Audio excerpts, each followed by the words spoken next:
we go for round 2. Welcome to another edition of XFeed. What's up? If you watched the thing earlier, you would have seen that we hit a fire alarm. False alarm. Phenomenal. Thrilled to announce that Dignitas is partnering with the Bathroom Blitz tournament hosted by Wayfinders GG and Command Line. 2 of their official Fortnite players will be competing in the tournament. Stay tuned for the reveal. So these are some of the headlines you should be watching for. So we highlighted on stream a while ago, Team Liquid, another big esports enterprise, has been doing SUI NFTs for like these vault collectibles of sorts. Dignitas now sponsoring something over with what's going on with Bathroom Blitz. How many other esports teams are we going to see get into the mix? Now, just as like a general thought, right? And I've been really into Major League Soccer as of lately. And if you've watched the transfer window, we're just going to keep talking through this. Hopefully, you're not going to die from it. But Thomas Mueller, we've got the likes of I forget his name, but Sun. He's coming over to LA Galaxy. We have a guy that's named Ronaldo, not that Ronaldo, but last year we had Marco Reus. A lot of massive names that are signing over in Major League Soccer, and you're instantly seeing an uptick in people that are following their socials, paying attention to what's going on, and essentially trying to acquire fandom from having a specific player. So for some of these organizations, it's creating something that's maybe a little bit newer, and obviously there's people that are really obsessed with one video game, but maybe haven't been introduced to certain teams because they don't have a team. Well, I mean, listen, if you're not in League of Legends at all, right, like I am, you wouldn't know who Dignitas is or some of these esports ones. And so the first brand appearance for some people is going to be Dignitas. And so potentially from partnering with this, and I don't know how much of a, moolah they're throwing into it, but this is going to be some phenomenal PR, and we'll see who else tries to get into the crypto space. Because again, on top of that, with everything we're trying to throw into a bundle of a thought, we have heard that a lot of esports teams are struggling financially. And so if they're able to come on chain, have these collectibles, have a different source of revenue, well, they're going to do it. But on that same token, have you noticed that we didn't really have a long stretch of big prizes or notable actions happening across the blockchain gaming space? So Jesus Martinez, we're doing a $5,000 prize pool tournament on Star Atlas, one of the more recent ones that I've seen with like a decent prize pool to boot for it. So that's super cool. How many others are to follow suit? That is the question. So I noticed this as well, where somebody brought up NHL Breakaway, and I thought I'd highlight this because I think, not many people know this even exists, but it is collecting NHL moments exactly the same way that you would have for NBA Top Shot, NFL All Day, UFC Strike, I think it's what it's called. And it's exactly the same where you go through like the players and it's all that. But for whatever reason, it's not really taken off the way that you would have seen on some of these other platforms. Is it because NHL is smaller? Is it because they're not getting pushed as a whole? What the hell is the rationale behind it? So on terms of rationale, and the people saying, okay, one of this collectibles is valuable, one of this has cool lore, one of this, one of that, one of the other things. We highlighted the other day where Matt Furie and the Chainsaw collectibles had a huge hit because there was some dev debacle, right? So Drew Austin, the whole Matt Furie and Chainsaw situation left a bad taste in my mouth. It's making me dislike all things Pepe, much of which has nothing to do with Matt or Chainsaw, which is convenient as I'm a collector of heads and other Pepe art, investor in Pepe coin, engaged in Keck space, have Matt's physicals, and all irritates me now. That irritates me too. Oh, just, jeez, man. Anyway, with that being said, does it not kind of highlight the aspect that we have people that are focused on collectibles that have nothing really to do with an artist continuing to create? Because you have a thought of, okay, well, what if they keep doing things down the line and there's some kind of, side piece, secondary collection, future utility, but then you have the ones that are just simply a fan. This thing's getting louder. I'm telling you, it's getting more annoying, getting louder. I don't even know if we should continue because I feel like this is going to be an absolute travesty. But if you're here watching, let me know if that's driving you nuts or if you can handle going through it. But it begs the question, though, regarding the historical NFTs versus ones that have something that is going to have an artist continue to produce in case there's something that artist does that ends up pissing off a huge group of people. I'm going to try to skip ahead to where there's a video of some sort. Okay, here's a quick video. You know, what really strikes me about Pudgy Penguins as really unique is it's actually quite popular in Korea. And Korea is also a big equity culture. You know, it's one of the most heavily traded stock markets in the world. And, you know, I spend a lot of time in Korea. And of course, it's a big crypto culture. So to me, Pudgy Penguins, I think it's extra validation because it's so popular in Korea. Tom Lee. So something to note, Korea, Pudgy Penguins, super popular. Do I have any other videos on here? Ah, we do. Yeah. So this is OSF from the Rekt Drinks brand. Now we've sold almost 700,000 Rekt cans. We thought about what to do. Clothing seems to be the obvious thing to think of to begin with, but the problem with clothing is people have different tastes. You know, some people wear hats, some people don't, some people wear hoodies, some people don't. With drinks, they're very universal. If you make a drink that's just sparkling water, it's not going to cut out anyone from your potential audience, right? And with drinks that are also very cheap to manufacture and you can mass produce them. So the idea was like, how do we get this Rekt brand out there in as many places as possible in addition to just the internet? And that seemed like a really easy product to do it with. You know, now we've sold almost 700,000 Rekt cans, and that's like 700,000 times someone will see a Rekt drink with a big Rekt logo on it, they'll touch it, they'll taste it. And that is like massive, I think, for brand growth and brand visibility, I think. So it is sort of interesting when you look at that aspect, and it looks like we're finally done with the fire alarm. RDL, what's going on? You know, I don't know if you're a fireman, but we need you to come over and deal with this. So, what was the thought that I had with this? Regarding sparkling water, it feels like there was another big like Web3 brand that was like something death, sparkling death. No, I don't remember what it was, but there was another can of water, and VCon had like a huge thing of highlighting that specifically, and it feels like I don't see that anymore. But now we got Rekt Drinks trying to do that, and again, highlighting their Rekt giveaway. If you spend $69.99 on a case, you are now holding $600 worth of Rekt token that potentially could go up, which is kind of crazy just to look at and give like another variation to what's going on within the crypto timeline. So one of the confusing parts about everything that's going on right now is there's news about China banning crypto, and then it's fine, and then there's funds going into it, and then it's banned again, and everything else under the sun, and then there's a report coming out saying China to allow launch of its first crypto stablecoin. So what the hell is going on?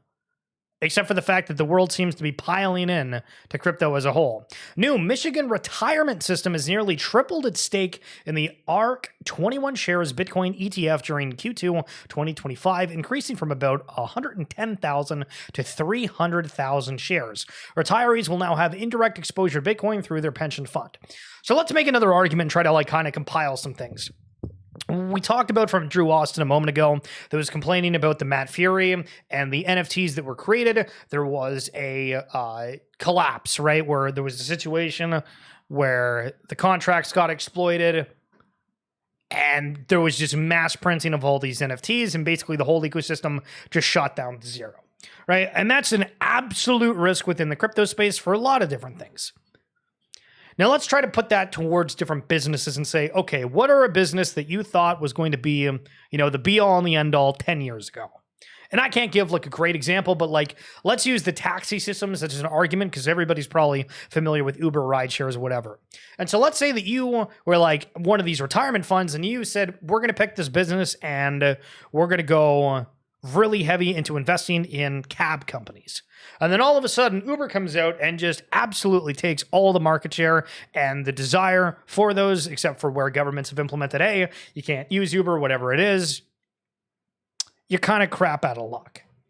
And so the argument in this case that I would put forth is, do Bitcoin and some of the cryptos have that same systemic risk where something else could come along and just completely kill Bitcoin, Ethereum, Solana, etc.? I would argue that I don't think so. Now, I can be absolutely wrong with that and willing to be wrong, but I would say it's almost safer at a point when you don't know what's going to happen with certain businesses, regulations. I mean, I remember, I worked at a party store when I was younger, and there was a helium shortage. So, you know, somebody shows up, you do balloon bouquets, or you just get a couple balloons for a party. There was a helium shortage at a point, and they had to jack up the prices or simply say to people, hey, we can't do anything within this. And they were just out of luck because it is what it is. For these things that aren't necessarily reliant on everything else out there, Does it just seem like the obvious choice? That is the ultimate question. Tokens are eating the world. That's the theme I'm bringing to the all of the Think Thursday events tomorrow, which is today. They're doing a whole bunch of different stuff. Think is working on a protocol that's with agents, and Mikey Anderson's one of the founders of it. But he grabbed this graph, and I almost want to say that we highlighted it before because I remember the Bitwise logo. But value of tokenized real world assets, and you can see, and on the podcast we've been doing, talking about just exponential growth throughout. I mean, we were saying it back in 2024, but just look at how many things from private credit, commodities, institutional alternative funds. I'm curious what exactly that means, but just completely parabolic here in 2025. So the RWA narrative is really hot, but I would argue it's more about the tokenization of everything, because again, when you do look at RWAs, stablecoins are like 90% of what it's classified as. So Takashi Murakami, we highlighted the fact that things weren't going too hot. Not necessarily that they did anything wrong, but the timeline started just absolutely chewing out Takashi. People were coming to his rescue and saying, oh, why are we so harsh on him? He's a world-renowned artist. Maybe the wording was a little bit odd on certain things. But I guess there was actually problems with it. The release of our NFT cards this time came with various issues. I'm truly sorry about this. First, there were last-minute concerns that we might not be able to connect to the payment system for credit and card transactions. For credit card transactions, excuse me. Then the service company we were using announced they would be ceasing operations, so we had to patch that issue as well. How the hell do you go into something, and then they're just like, we're ceasing op? That seems crazy that people aren't letting them know. So we had to patch that issue as well. In addition, trading became disabled for some reason, and some users couldn't even open the card packs. I apologize for these many setbacks. No matter what I say, it will be an excuse, but we, the entire team, are determined to work hard to ensure that this sort of thing never happens again. So, man, is that ever karma, where I'm talking about some of these cryptos and being like, well, what the hell is a systemic risk? What could be the problem? And then boom, we got a whole bunch of problems. And then the weird part about this too is like, why do we have... Came with various issues. I am truly sorry about this. First, there were... Like, why do we have like an AI voice and an AI cartoon instead of just the guy talking with like a dub over it? I mean, everybody's about transparency and whatnot, but it feels like it's sort of like a cop-out. It's kind of weird. I don't know. One of the other big news of the day, there was an executive order that was being signed to allow crypto, private equity, and real estate investments into 401ks. And Mike Novogratz apparently was just beside himself with joy. You know, bull market. Enjoy it while it lasts. Never does. You know, we're in a bull market. Trump last night came out and talked about crypto assets being eligible for 401ks. I mean, that's a monster pool of capital. And what we're just seeing is through these treasury companies, through all kinds of different avenues, the aperture of being able to buy crypto being widened and widened and widened. More avenues bringing people into the tent. I think one of the things that I actually didn't even comprehend is these treasury companies have done so well. The public equity markets are so much bigger than what the crypto markets were. And so as we're really broadening our reach through public equities into our asset class, you're just seeing tons of money pour in. You know? Tons of money pouring in. Look at this. What the hell is going on in the roads out there? Hey, this is normal stuff. What are we doing? And then you think, all right, that's kind of bad. What about the people that are driving down the sidewalk? I know yesterday we went on a huge rant about like almost needing these AI drivers and whatnot. Well, I mean, listen, can we speed it up a little bit? What the hell? So we talked at the beginning of the stream, and I highlighted the fact that people are starting to get super, super bullish, which is great. We're going to cover a quick few headlines right now. But what also is happening at an unbelievable pace is companies announcing strategic reserves of specific tokens. And yesterday's stream, we covered a whole bunch of them, and the day before, I think we covered more. And then Chainlink announces Chainlink Reserve to build a strategic link token reserve. We're seeing buybacks. We're seeing reserves. Is it a bull market just because all these companies are just going to buy their own bags? Kind of feels like that's the case. Michael K. People still use Metamask, in quotes. Only around 35 million people monthly who prefer the most secure, privacy-preserving wallet ever created, and that number is about to ramp up. We are going to ship so many neck-breaking updates, everything else on the timeline will feel like noise. When token, when token? That's my question, your question too. But what the hell are they going to do that's going to really make people be like, hey, I want to go out and use that specific wallet? I don't know. I feel like people just get in the space to get a wallet and they're like, oh, I'm just going to use that, period. Colossal news. Base will not be the same after. Okay. So today is August 7th, and this is tomorrow. So apparently base is not going to be the same. What do we think? Going to be real? Or going to be not that great? Okay, so can we talk about like LARPs for a second? Which the idea of like a LARP is somebody that's like faking doing something right. And it's usually people say, oh, you're LARPing, going and acting as if you're in medieval times with like foam swords in a park.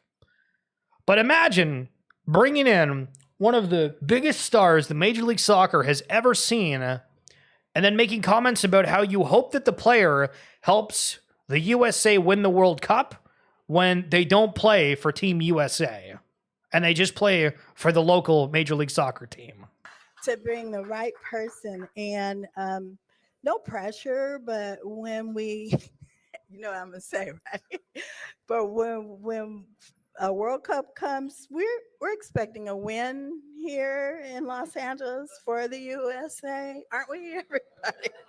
And there you go. And so we're here to support you to get that done. So the guy's not American. What an absolute PR disaster. Holy. So don't worry, if you screwed up your job today, you're off the hook because that one takes the cake. That's going to be it for this edition of XFeed. Sorry about the fire alarm earlier. Hope you're doing well. Catch you tomorrow. Peace.